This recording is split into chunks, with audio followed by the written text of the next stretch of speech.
Hey YouTubers, Steven here. Quick shout out to CraigTube, BrewTube UK, Steel Jan, Weird Beer, PEI Homebrewer, anyone else who brews their own beer, and I've subscribed. Thank you for sharing your knowledge. I've been brewing for just about a year, and I started with CraigTube's videos, and today I'm going to brew a pale ale by Brumix. It's fairly cheap.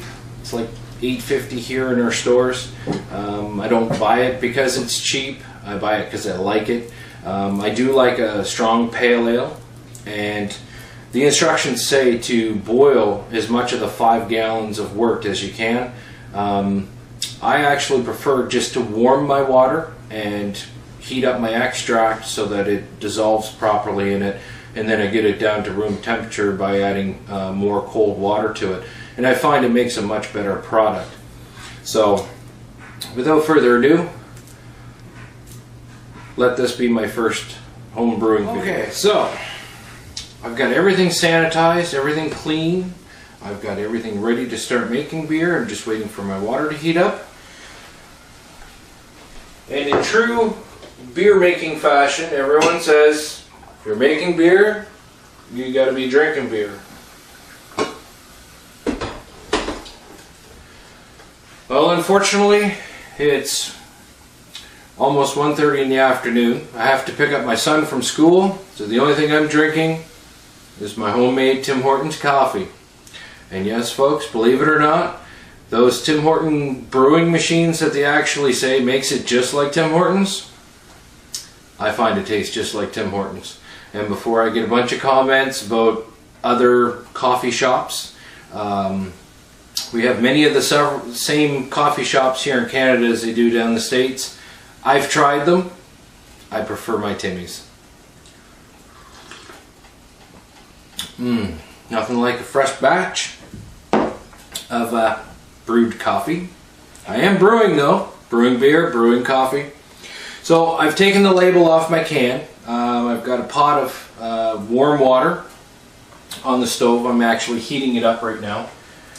I'm going to set the extract in there so that it'll get nice and runny. It'll make it easier to dissolve in my pot of water that I'm going to use for wort. I've got my bag of dextrose. It's actually a little more than a kilogram, but it's not enough to affect the alcohol. It usually comes out about 5.5%. And one thing that I found interesting, Brumix has actually gone with using the Cooper's ale yeast. My lighting is very poor in here, so sorry about that. One thing I will touch on, I know it seems everyone uses the same sanitizers. My local brew shop actually carries one, comes in a little container like this. It's called OxySan. It's $4 for a little tin. Takes 1 tablespoon for every 4 liters of hot water. As hot as you can possibly stand it with your hands. You don't have to rinse. There's no taste. There's no color.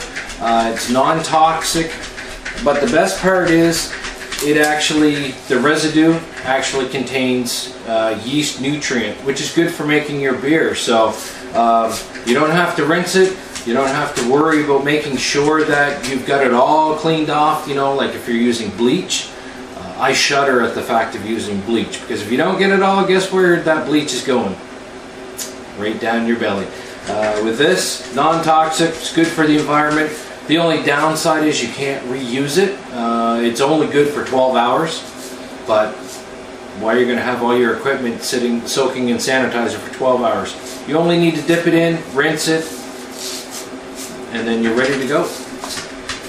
So I've got my water boiling. I'm going to have another sip of coffee, and then we'll get making beer. Okay, so we're ready next. I'm going to get my dextrose. Top off of here. We're going to pour it in the water.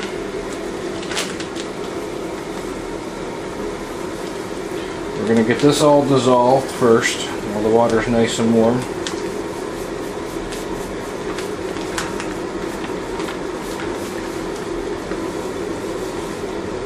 Get it all in there. There we go.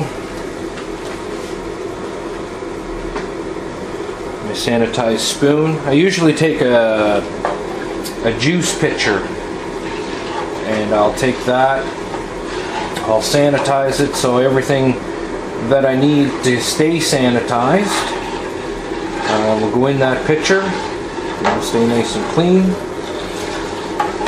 That's key to brewing beer, as everyone knows.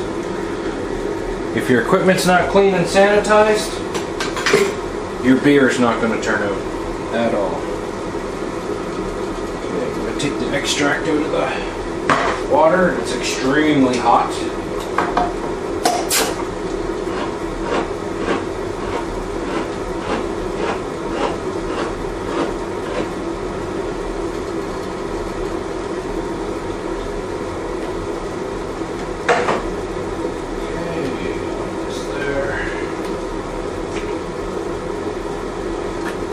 Lid off.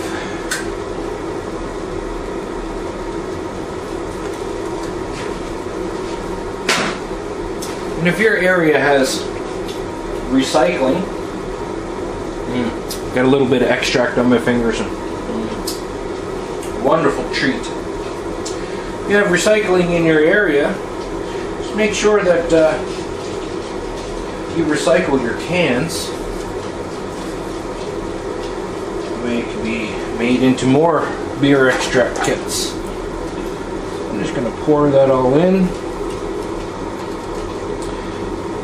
I have it quite runny now. I'm sitting in the boiling water. You can see it's starting to slow down a little bit. I'm going to try and get that in the can.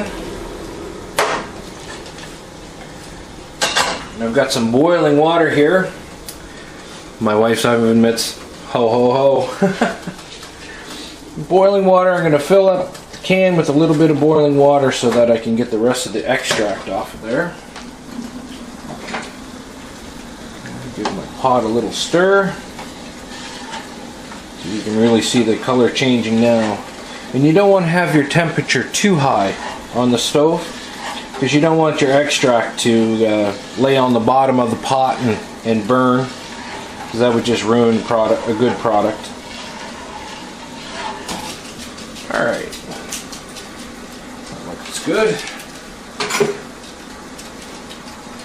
Another oven mitt on. I'll give this can a little shake and get the rest of the extract out.